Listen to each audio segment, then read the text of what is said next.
اعوذ باللہ من الشیطان الرجیم بسم اللہ الرحمن الرحیم۔ انسان جب برائی کرتا ہے تو دائیں بائیں آگے پیچھے اچھی طرح دیکھ لیتا ہے، بس اوپر دیکھنا بھول جاتا ہے۔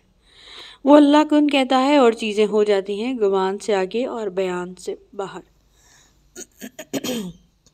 رسول اللہ صلی اللہ علیہ وسلم نے فرمایا 3 کام جاہلیت کے ہیں: بارش مانگنا، ستاروں کے ذریعے تان کرنا، نسب میں اور نوحہ کرنا۔ قیامت کے دن لوگوں میں میرے سب سے قریب وہ شخص ہوگا جو مجھ پر سب سے زیادہ درود بھیجتا ہوگا۔ مستقبل کی فکر نہ کرو کہ وہ اللہ کے ہاتھ میں ہے۔ دعا جیسی کوئی دوا نہیں۔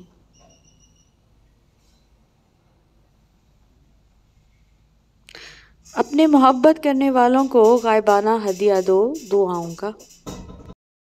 الفاظ کی چوٹ جسم کی چوٹ سے زیادہ گہری ہوتی ہے۔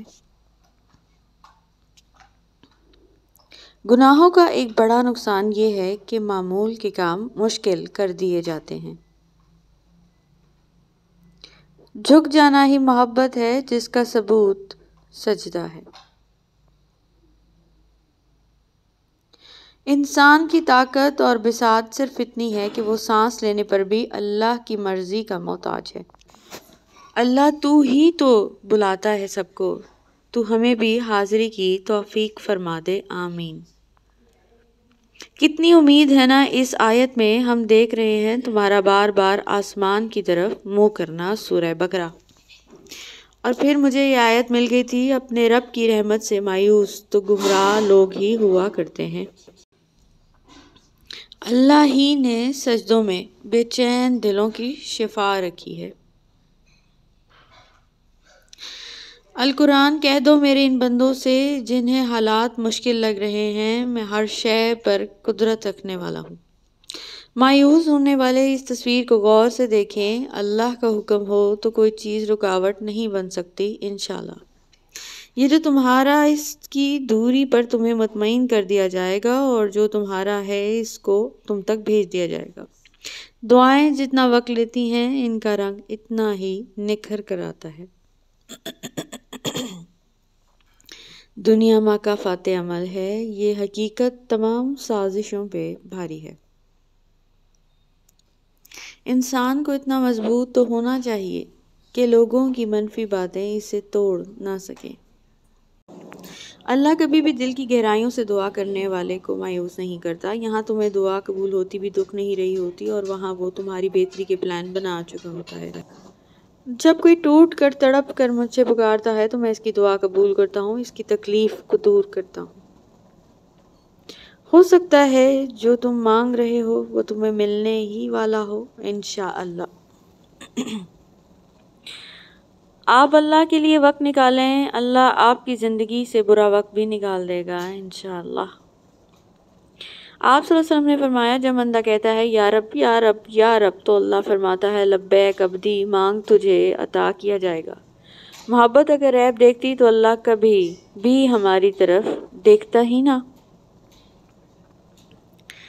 ہمارا اچھا ہونا کوئی مطلب نہیں رکھتا، لوگ اپنے حساب سے ہی چلتے ہیں۔ کیا کہا اپنوں سے امید رکھتے ہو، نادان ہو، قصہ یوسف نہیں سنا؟ اللہ کی پکڑ انسان کی اکڑ کو ایک جھٹکے میں نکال دیتی ہے، اس سے پہلے کہ ٹوٹ جاؤ جھک جاؤ۔ غلط صحیح کا فیصلہ رب پر چھوڑ دو، تم انسان ہو، انسانیت پر زور دو۔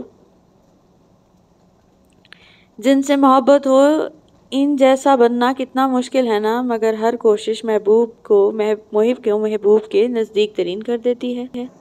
لا علمی کی انتہا جب آپ کو اپنی طاقت کا خود اندازہ نہ ہو تو کوئی بھی آپ پر راج کر سکتا ہے۔ شک کا پودا جڑ پکڑ جائے تو رفتہ رفتہ بڑا درخت بن کر اعتماد کی عظیم الشان عمارت کو تباہ کر دیتا ہے۔ زندگی کہیں سے بھی دوبارہ شروع کی جا سکتی ہے۔ اللہ کے رنگ سے بہتر کس کا رنگ ہو سکتا ہے؟ سورہ بقرہ۔ اپنی مرضی سے بھی 2-4 قدم چلنے دے، زندگی ہم تیرے کہنے پر چلتے ہیں برسوں۔ سائے میں بیٹھی ہوئی نسل کو معلوم نہیں دھوپ کی نظر ہوئے پیڑ لگانے والے۔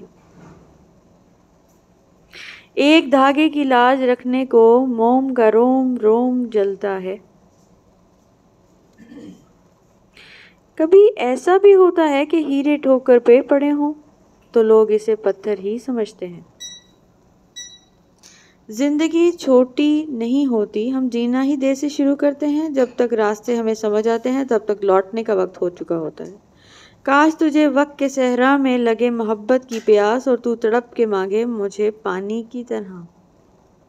کچھ لوگ چھاؤں جیسے ہوتے ہیں اور کچھ جلتی ریت جیسے۔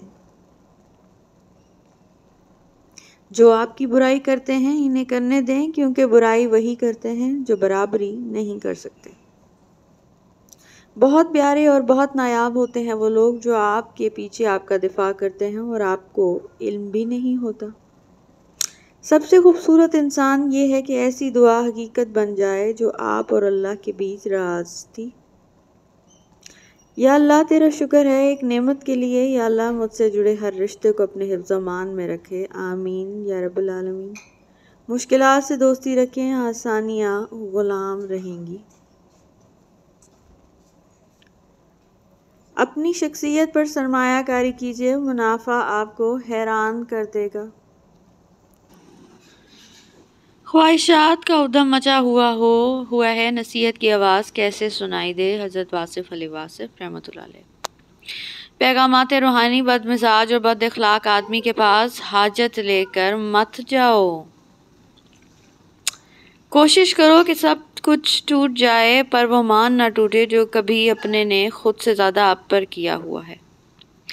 اگر کچھ الگ کرنا ہے تو بھیڑ سے ہٹ کر چلو۔ بھیڑ ہمت تو دیتی ہے پر شناخت چھین لیتی ہے۔ لوگوں کو دکھ دیتے وقت رب کی طاقت مت بولو، رب کی پکڑ شدید ہے۔ دھوکہ کھانے والے کی آہ اور صبر ضائع نہیں جاتا۔ بے سبب بولتے رہتے کی جو عادت ہوگی ہر کسی شخص کو پھر تم سے شکایت ہوگی۔ لوگوں کی یہ سوچ یہ ہے کہ بس وہی کامیاب رہے، اگر آپ تھوڑے کامیاب ہو جائیں تو وہ اپنی کاٹ کھانے والی نظروں سے آپ کو دیکھتے ہیں۔